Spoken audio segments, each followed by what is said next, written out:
이번 화에도 사기 소운에 기록된 패주 소양공에 대하여 알아보도록 하겠습니다. 송나라는 16대 제후 송장공 자빙부터 제나라와 동맹을 맺은 후 강해지는 모습을 보이며 20대 제후인 송양공의 통치 기간엔 강소를 제나라 군주로 즉위하게 도와주어 제후들에게 큰 명성을 얻는 데 성공하니 송양공은 자신이 제환공의 뒤를 이어 춘추시대 두 번째 패주가 되겠다고 결심하나 그의 형인 자무기는 송나라가 작은 나라이니 패주가 되려다 화를 입을 수도 있다고 권고하나 송양공은 받아들이지 않습니다. 송양공은 주변의 작은 나라들을 공격하며 자신의 힘을 과시하려 하였으나 워낙 초나라와 제나라의 세력이 강한 데다 제환공이 돌아간 지 얼마 안 되어 진, 채, 초, 정, 제나라는 송양공을 인정하려 하지 않고 자신들끼리 맹약을 맺어버리니 송나라는 할 수 없이 위, 주, 조, 화 같은 작은 나라를 끌어들여 맹약을 맺게 됩니다. 기원전 639년 송양공은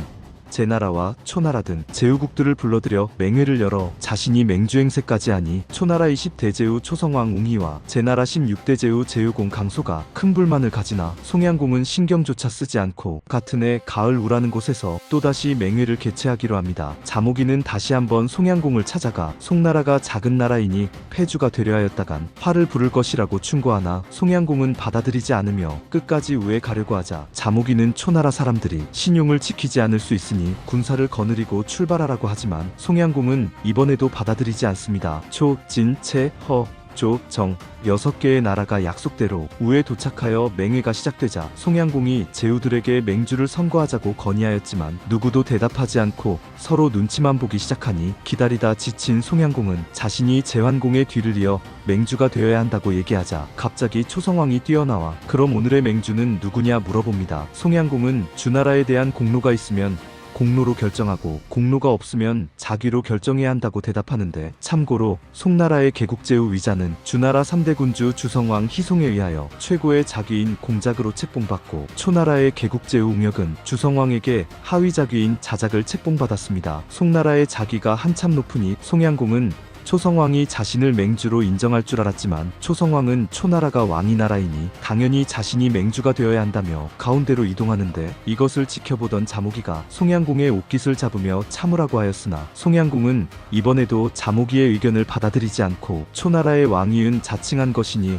제후들이 인정하지 않고 자신의 자귀는 주나라 왕실도 인정한다고 말해버리자 초성왕이 대노하면서 가짜 왕인 자신을 왜 맹회에 불렀냐고 물으니 소양공은 저번에 약속대로 초청한 것뿐이라고 대답합니다. 그러자 옆에 있던 초나라의 성덕신이란 장수는 제후들을 향하여 누구 때문에 맹회에 참여했냐고 물어보는데 평소에 초나라의 눈치를 보며 지내던 채나라와 진나라의 제후들은 초장왕 때문에 참여했다고 대답하며 체면이 구겨질 대로 구겨진 송양공이 자리를 피하려 하였으나 매복해 있던 초나라 군사들에게 생포되어 초나라까지 끌려가지만 다행히 초성왕과 친하게 지내던 로이공의 도움으로 겨우 풀려나게 됩니다. 기원전 638년 정나라의 11대 제후 정목공이라니 초성왕을 맹주로 추대하려 한다는 소문을 들은 송양공은 바로 정나라를 공격하기 시작하니 초성왕도 정목공을 도와주기 위하여 성덕신을 파견하여 송나라를 공격하게 하니 소양공은 정나라에서 회군하여 홍수라는 곳에서 성덕신과 대치하게 됩니다. 성덕신이 먼저 군사를 진격시켜 초나라 군사들이 홍수를 건너기 시작하자 자무기는 워낙 초나라 군사들이 많으니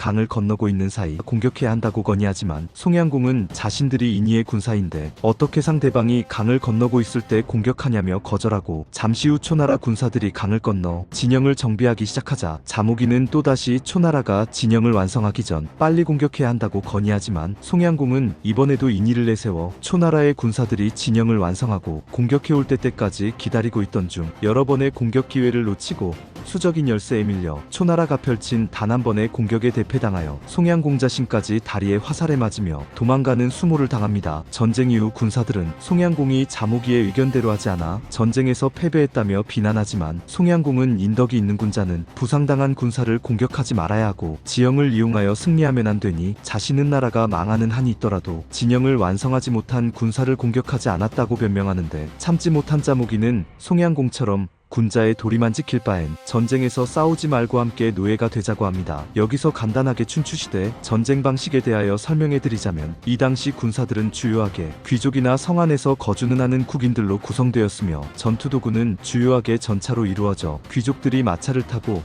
국인들이 보병을 담당하였으며 상대방과 전쟁을 하기 위하여 무조건 명분이 필요했으며 미리 장소까지 정해야 했습니다. 전차 한 양당 보통 말사필 갑사삼인 보병 72명으로 구성되어 있었으며 싸우기 전 양측은 전차로 된 진영이 완성될 때까지 서로 공격하지 않았고, 진영이 완성되면 각자 용맹한 군사들로 구성된 전차를 한 대씩 파견하여 결투를 벌이게 하여 사기를 올렸으며 무조건 북소리를 울려 전투의 시작을 알려야 했습니다. 전투가 시작된 후에도 규칙이 있었으니 큰 부상을 입은 적군을 공격하지 않고 연장자들을 포로로 잡지 않으며 도망가는 군사들을 추격하지 않았는데, 장기적으로 싸우던 중 한쪽의 제후가 돌아가기라도 하면 상중의 나라를 공격하지 않는다는 원칙 때문에 전쟁을 바로 끝내야 했습니다. 전쟁에서 승리한 측은 상대방의 나라를 멸망시키기보다 잘못을 인정하거나 배상을 받아내는 데에서 만족하였으니 살상을 주요 목적으로 하지 않았던 춘추 전국 초반의 전쟁 방식은 기원전 632년 진나라와 초나라와의 성복전쟁을 기점으로 더 많은 병종과 전투 방식이 등장으로 계략과 잔혹함이 나타나고 전쟁의 목적성은 더욱 강해지는데, 춘추 말기의 손자병법의 등장은 전쟁을 명예와 도의가 없는 최고의 살육장으로 만들어버립니다. 다시 돌아와 다행히 제나라와 진나라가 두려워 초나라는 송나라를 끝까지 공격하지 않아 송양공은 안심하고 치료할 수 있었으며, 같은 해 송나라를 지나던 중이를